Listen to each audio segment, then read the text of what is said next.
తమిళనాడులో ఒక గట్టి ధైర్యం వచ్చేసినట్టుంది స్టాలిన్‌కి.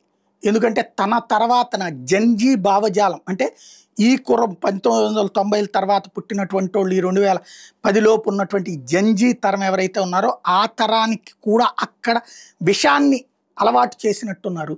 అందుకనినే వాళ్ళు సరే వీళ్ళు అలవాటు చేసిన విషయం కాదు. వాళ్ళు కాస్త ఈ సినిమా ఫ్యాన్స్. ఆ సినిమా ఫ్యాన్స్‌లో విజయ్ ఫ్యాన్స్. ఆ విజయ్ ఫ్యాన్స్ అనే జెన్‌జీని విజయ్ భావజాలం కూడా ఇదే భావజాలం కాబట్టి హిందుత్వ వ్యతిరేక భావజాలం.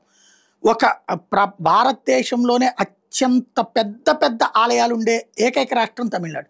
అత్యంత పెద్దది. ఒక కంచి ఆలయం చూస్తేనే ఒక దాదాపుగా 100 ఎకరాలేమో ఉంటుంది అది. నేను చూసినప్పుడు. ఇప్పుడు ఎంత ఉందో తెలియదు, ఎన్ని ఎకరాలు ఉందో తెలియదు.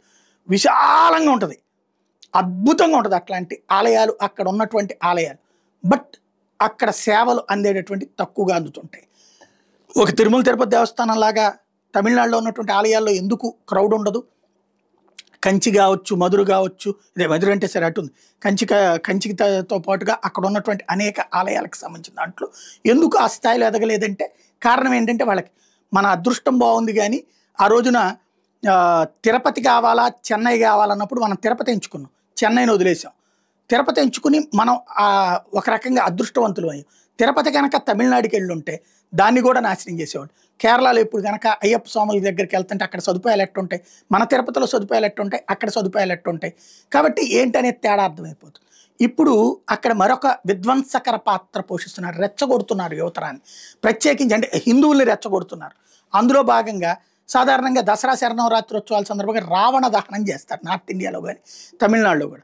ఈ దఫా రావణ దహనం ఒక పక్కన జరుగుతుంటే రామదహనం అంటూ రాముడి కటౌట్కి దహనం చేసినటువంటి కార్యక్రమాలు జరిగింది. ప్రభుత్వం దానికి మద్దతు ఇచ్చింది, ప్రభుత్వం ప్రోత్సహించింది, ప్రభుత్వం దానికి అనుమతి ఇచ్చింది. అంటే ఏం జరుగుతోంది తమిళనాడులో?